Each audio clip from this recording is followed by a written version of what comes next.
What's up, HyperFast Agent? On this episode of the show, I'm going to explain to you why in this post-NAR settlement environment, as a buyer agent, you need to think like a listing agent. Stay tuned for the next episode of the HyperFast Show.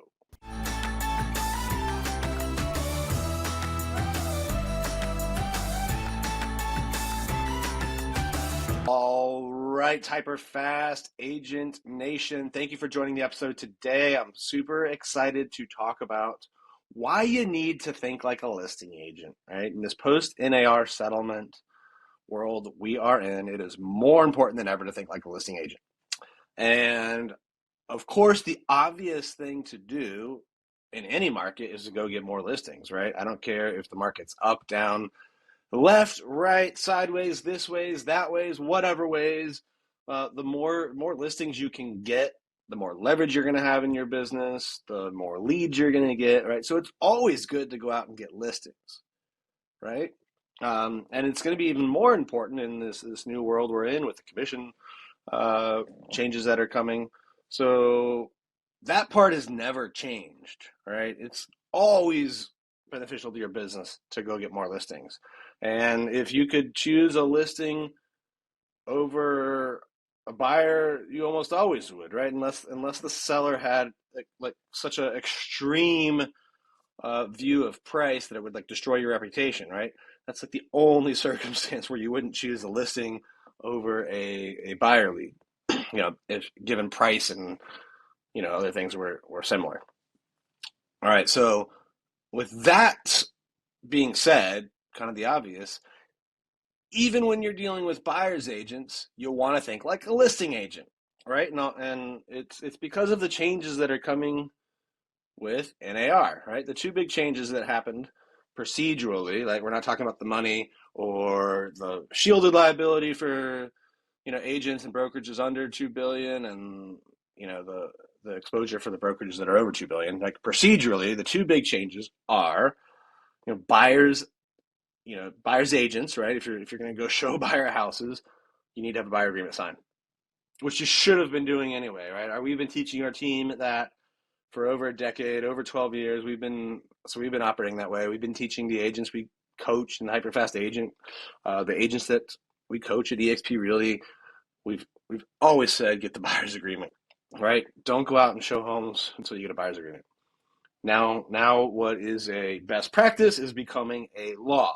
The other big change with the NAR settlement is the buyer agent commission, right? If the seller's offering one, they cannot put it in the MLS, right? They cannot use the MLS to communicate an offer of compensation to the buyer's agent, whereas before you had to put something, right?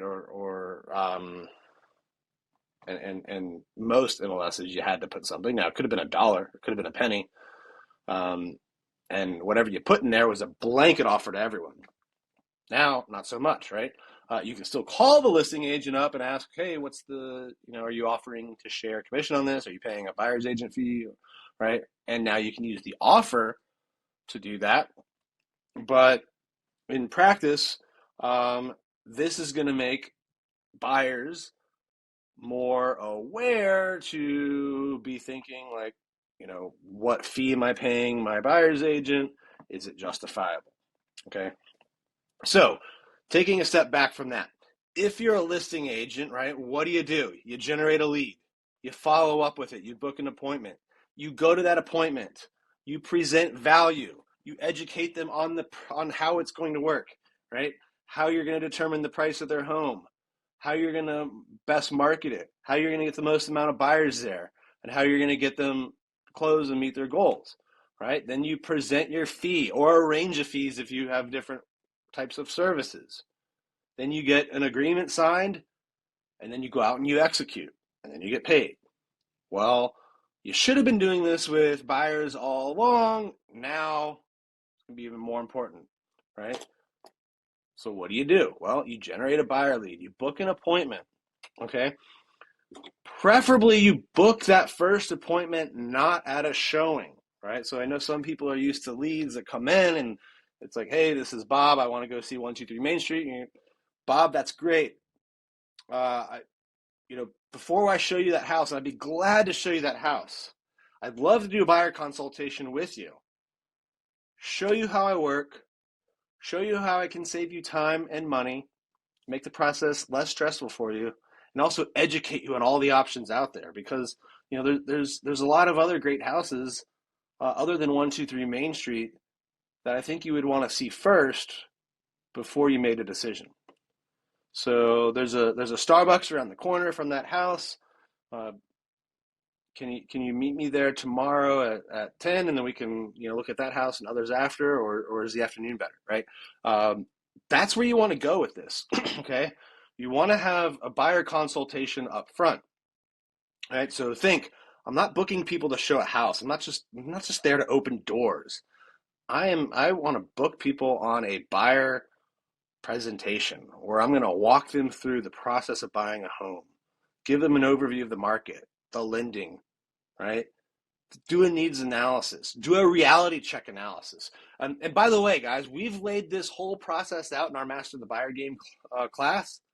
We sold that course to hundreds and hundreds of real estate agents, probably thousands even.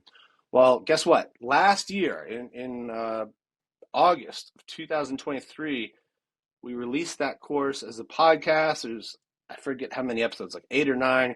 Go back, watch that whole class, that course, because it's going to teach you how to present value, present the process, and get commitment from your buyers up front. But the first thing you want to do when the buyer lead comes in is really direct them to a buyer presentation where you're going to present the process and the value. You're going to find out what they want, and then you're going to demonstrate to them how you'll go out and do it. Then at that point, all right, after you've done that, you'll talk about the fee structure, right? Talk about the percentage that you charge. Talk about how it looks in this new landscape that, hey, we're going to try and get the seller or the listing agent to pay this fee, right? And I'll educate you up front as you're making the offer if that's a possibility and how much it'll be. And then if there's a short, we'll have to look at other ways to get my fee. Okay, so you want to make sure you're having that conversation. Get your agreement signed, and then go out and do it, right? So this change that's coming is not going to affect the agents that have the listing agent mentality as much as the other. In fact, I think the listing agent mentality agents out there are going to go get more market share. They're going to go help more buyers, right? And same goes, of course, for the agents out there that have been following a solid buyer process all along.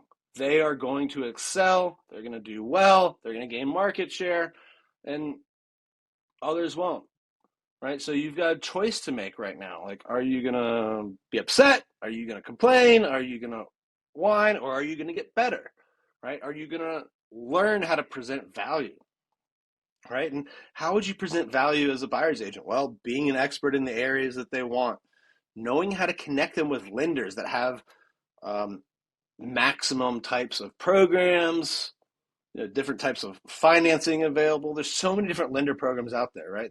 And the more you can become an expert on different parts of the process or connect them with experts on parts of the process, right? Like if they are buying a house that needs a rehab, do you have a good contractor network, right? Do you have good subcontractors? Do you have good vendors you can refer them to? What if the home they're looking for doesn't exist, right? Or at least doesn't exist on the MLS? Do you have a way to go find off markets? Can you communicate how you'll door knock, how you'll call, how you'll do direct mail, how you'll take all these extra steps to find them deals that are not on the market? Do you have access, by the way, to something like the EXP Realty exclusives that 90,000 real estate agents can upload off-market office exclusives into that platform? So think of all these different ways to present value, okay? And maybe you have a different menu of services. I'm not going to get into that, but there's different people that on the listing side for years that have had different levels of service. Like, at 7% I'll do full staging. At 7.5% I'll have a performance guarantee. 6% you get, you don't get the staging, but you get my full marketing. 4.5%, you get limited marketing. If you bring the buyer, I'll do it for 2.5%. Right? There's all sorts of different ranges and options and menus that people have created for listing agents. Now you have an opportunity to do that for buyers as well, right? Like maybe if you sell if they make an offer on a house that's one of the first three that they see or within a certain amount of time, that's a different fee than if you showed them 20 homes, right? So there's all, or off market maybe is different range. There's all sorts of different things you can come up with. So think of different ways to present and communicate value and go out and do that. If you do that, you're going to gain market share, your income's going to go up, your net worth's going to go up, and this is going to be one of the greatest markets you've ever been in. All right, guys, hopefully you enjoyed this episode of the podcast. I do want to mention, all right, if you want to get more coaching, if you want to learn the same systems that Carrie and I teach our team, that teach the hundreds of agents that are in our EXP network, we have a great opportunity for you when you partner with us. When you join us at EXP, we're going to give you the training and the tools to sell more homes. By the way, you'll get to keep more commission, and we'll show you how to build recurring income through revenue share. So if you want to increase your income and get more streams of income, we'd love to talk to you about partnering with us at EXP Realty. All you need to do is send me a text message at 703-638-4393. Again, that's 703-638-4393. Thank you for tuning into this episode of the show. Please leave us some comments on YouTube, review us on iTunes. I'll see you next time.